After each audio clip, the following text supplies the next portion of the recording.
एक ब्राह्मण थे अजामिल, जो कान्यकुब्ज नाम के नगर में रहते थे। इनका परिवार बड़ा सुंदर था, पत्नी सुलक्षणा, बालक भी बड़े सभ्य थे, माता पिता सब थे। पर एक दासो वनम याता पितृसंदेश कृतद्विजा।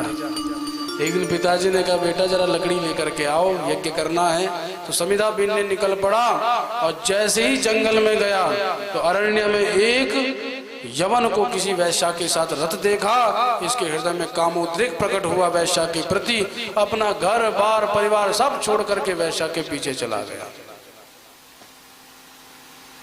और गया ही नहीं, उस वैश्या के साथ रह करके इसने 9 बेटाओं को जन्म भी दे दिया। पर वैश्या के साथ रह करके ऐसी बुद्धि हुई कि जब भी कोई वैष्णव दिखे तो दूर से भगाता है। एक दिन संयोगवश ये कहीं गया था, इसके घर में संत महात्मा आए। सुबह रात्रि भर कीर्तन करते रहे। सुबह जैसे ही अजामिल ने देखा ये दुष्ट हमारे घर में क्या कर रहे हैं, वैश्या बोले, अरे बाबा लोग हैं, रहने दो। इतने में जो संत महात्मा थे बोले, महाराज कुछ मिलेगा दान दक्षिणा? दान दक्षिणा? तुम्हें यहाँ रहने भी दिया, यही बहुत बड़ी उपलब्धि है तुम्हारी, भाग जाओ। बाबा समझ गए इसकी बुद्धि तो विकृत हो चुकी है। बोले, ऐसा है, हमें दान दक्षिणा की आवश्यकता भी नहीं, बस एक बात हमारी मान लो। क्या? कि तुम्हारा अब 10वां बेटा होने वाला है, उसका नाम बस नारायण रख देना। बोलो भक्तवत्सल भगवान की जय। वैश्या ने नारायण नाम रख दिया, अजामिल ने भी नारायण नाम रख लिया। और महाराज नारायण नाम में इतनी आसक्ति हो गई इसकी, इतना प्रेम बढ़ गया छोटे बालक में, जब भी कहीं जाता, बेटा नारायण मैं जा रहा हूँ। कहीं से आए, बेटा नारायण जल्दी आओ, बेटा नारायण पंचपात्र लाओ। जो भी आज्ञा देता बस नारायण को देता, और नारायण नारायण नारायण नारायण को जपने लगा। और प्रभु के नाम की तो अद्भुत महिमा। भायक भाय अनख आलस हो, भायक भाय अनख आलस हो, नाम जपत मंगल जिस नाम जपत मंगल हो, सांगेत्यम पारिहासं वा तोम महेलन में बाबा, वैकुंठ नाम ग्रहण मशेषाध हरम विदो। कोई गिरते हुए, फिसलते हुए, चलते हुए, कोई भी क्रियाकलाप करते हुए बस प्रभु का नाम स्मरण कर ले, भले ही उसकी भावना ना हो कि ये नारायण नाम ले रहा हूँ, प्रभु को पुकार रहा हूँ। भाव हो अथवा न हो, दोनों ही स्थितियों में भगवान का नाम प्रभाव दिखाता है। जो भी नाम लेता है जिस भी स्थिति में, उसकी कभी दुर्गति नहीं होती। बोलो भक्तवत्सल भगवान की। अंत समय आया अजामिल का, यमदूत प्रकट हो गए, क्योंकि वैश्या के साथ रह करके बड़ा पापाचार किया इसने। वैश्या के साथ रहकर पापाचार उतना नहीं हुआ जितना कि अपनी सुलक्षणा पत्नी को त्याग करके, अपने बालकों को त्याग करके, अपने माता पिता को त्याग करके हुआ। तो यमदूत प्रकट हो गए और जैसे ही इसके स्थूल शरीर में से सूक्ष्म शरीर खींच करके ले जाने लगे, और इसने यमदूतों को देखा तो कांप गया। तो इसने पुकारा अपने छोटे बेटे को, बेटा नारायण रक्षा करो, बेटा नारायण। बस इतना ही कहा था। प्रभु का नाम 4 अक्षर का, सो 4 ही भगवान के पार्षद प्रकट हो गए। हे देने वयज्ञोन्योषम कृतं साधघ निष्कृतं यदा नारायणायेति जगाद चतुरक्षरं विकरसतोऽन्तर्हृदया दासीपतिम् अजामिलं यमप्रेष्यान् विष्णुदूता। जैसे ही विष्णुदूत प्रकट हुए और यमदूतों को देखा कि ये खींच रहे हैं, तत्क्षण यमपास को काट के दूर फेंक दिया और यमदूतों को कहा कि भाग जाओ, ये भगवान के धाम को जाएगा। उन्होंने कहा भैया आपको कुछ भ्रम हो गया, इसने प्रभु को नहीं पुकारा, इसने तो अपने बेटे को पुकारा। तो वो बोले भगवान का नाम कोई कैसे भी पुकारे उसका उद्धार होता है, इसका बेटा तो 4-5 साल पहले ही हुआ होगा, प्रभु का नाम तो अनंत काल से है, माना तो उसी का जाएगा जिसका नाम पहले से ही पड़ा हुआ है। इसीलिए प्रभु का नाम है और नाम की महिमा है, जो कैसे भी पुकारे, किसी को भी पुकारे, प्रभु का नाम है तो उद्धार अवश्य होगा। जैसे विषपान कर रहे हो आपको ज्ञान हो अथवा न हो, तो विष पीने वाला तो जो जानकार हो या अनजान हो पिएगा तो मरेगा। गंगा जल पीने वाला जानकार हो कि गंगा कैसी पतित पावनी है और अनजान हो तो पिएगा तो उद्धार होगा, तन शुद्ध हो जाएगा। ऐसे प्रभु का नाम लेने वाले का अवश्य उद्धार होता है।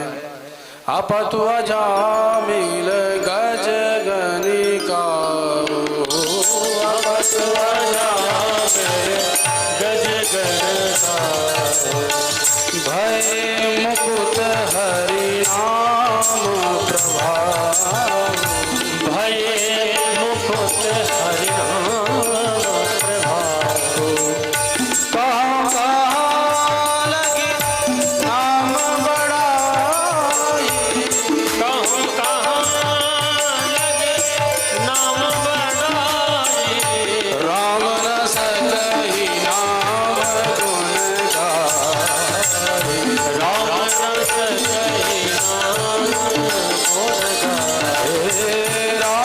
न सकहि नाम गुण गाई, राम न सकहि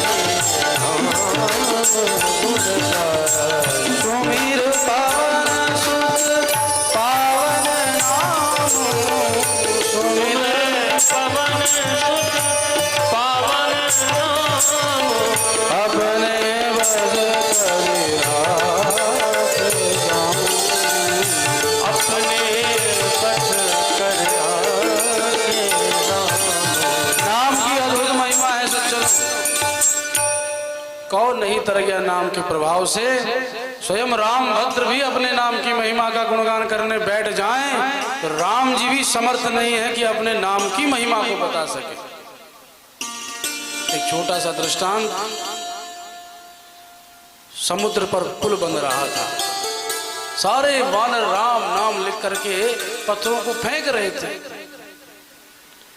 इतने में राम जी विचार करने लगे, मेरे नाम का ऐसा प्रभाव कि जिस पत्थर पर राम लिखते हैं वो तैरने लग जाता है। इसका अर्थ हम इतने प्रभावशाली व्यक्तित्व हैं, क्यों ना परीक्षा लो। जब मेरा नाम इतना प्रभावशाली तो मैं कितना प्रभावशाली होऊंगा। तो राम जी ने परीक्षा ली। जब वानर सारे पुल बांधने में संलग्न थे तो नजरें बचा करके राम जी धीरे से एकांत में चले गए और एक पत्थर उठाया। अब विचार किया, जब राम नाम से ही तर रहे हैं तो मैं भी डाल दूं तो अवश्य तैरेंगे। तो पत्थर उठा के फेंक दिया, वो महाराज पत्थर ही डूब गया। अब राम जी तो चक्कर में पड़ गए, मेरे राम से नाम से तो तैर रहे हैं और मैंने फेंक दिया तो बस डूब गया। राम जी देखने लगे, किसी ने देखा तो नहीं, महिमा घट जाएगी। हनुमान जी पीछे ही खड़े थे, ठाका मार के हंसे, ठाकुर जी क्या कर रहे हो। राम जी बोले, अरे हनुमान तुम कब आए। बोले तब आए थे जब ये कार्य आपने प्रारंभ किया था। मतलब तुमने सब देख लिया। बोले हाँ हमने सब देख लिया। तो हनुमान अब तू ही बता, जब मेरे नाम में इतना प्रभाव है तो क्या मैंने अपने हाथों से जब फेंक दिया है तो वो डूबा क्यों। वो भी तैरना चाहिए था, मेरे कर का स्पर्श हुआ है। अब हनुमान जी सीधे सीधे तो नहीं बोल सकते आपकी महिमा नहीं है, आपके नाम की महिमा है। अगर ये कहें कि प्रभु आपकी महिमा अधिक नहीं, आपके नाम की महिमा अधिक है, तो क्या राम जी का अपराध नहीं हो जाएगा। तो क्या कहें, हनुमान जी भी असमंजस में पड़ गए। पर हनुमान जी तो महाराज जय हनुमान ज्ञान गुण सागर, जय हनुमान ज्ञान गुण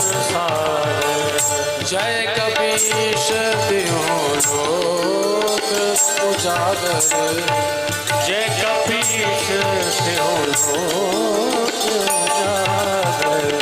राम जी हनुमान जी ज्ञान के निलय हैं, समुद्र हैं, तो उनको उनकी बुद्धि तत्क्षण काम कर गई। बोले राम जी रहस्य है क्या? बोले ये रहस्य है, जिस पत्थर को आपके नाम का सहारा मिल जाए वो तो तैरेगा ही। बोले हाँ ये तो ठीक है। तो दूसरी बात ये है कि आपने फेंक दिया तो वो डूब गया। अरे प्रभु जिसको आप ही छोड़ दोगे वो क्या तैर सकता है? राम जी गदगद हो गए, वाह तुमने हमारी बड़ी अद्भुत महिमा बताई। तो ऐसे राम नाम की महिमा है कि राम जी भी अपनी नाम की महिमा नहीं गा सकते। अजामिल जान गया प्रभु के नाम की क्या महिमा है। देखते देखते यमदूत अंतर्धान, भगवान के पार्षद अंतर्धान, विवेक जागृत हुआ। हरिद्वार में जाकर के प्रभु का नाम स्मरण किया। 1 वर्ष के तप के प्रभाव से साकं विहाय सा विप्रो महापुरुष किंकरै एवं विमान मारुह्य ययो यत्र श्रियः पते। जहाँ श्री के पति रहते हैं, लक्ष्मीपति नारायण रहते हैं, उस बैकुंठ को चले गए अजामिल विमानारूढ़ होकर के। बोलो भक्तवत्सल भगवान की। तो जब जिसने धोखे से जप लिया उसका उद्धार हो गया। तो सज्जनों विचार करो, हम तो नाम ही जप रहे हैं जान करके, तो क्या हमारा उद्धार होगा इसमें कोई संशय है? कदापि नहीं। बस जपते रहो, नाम जपते रहो, कार्य करते रहो, प्रभु मिलेंगे अवश्य। बोलो राधा रमण भगवान की।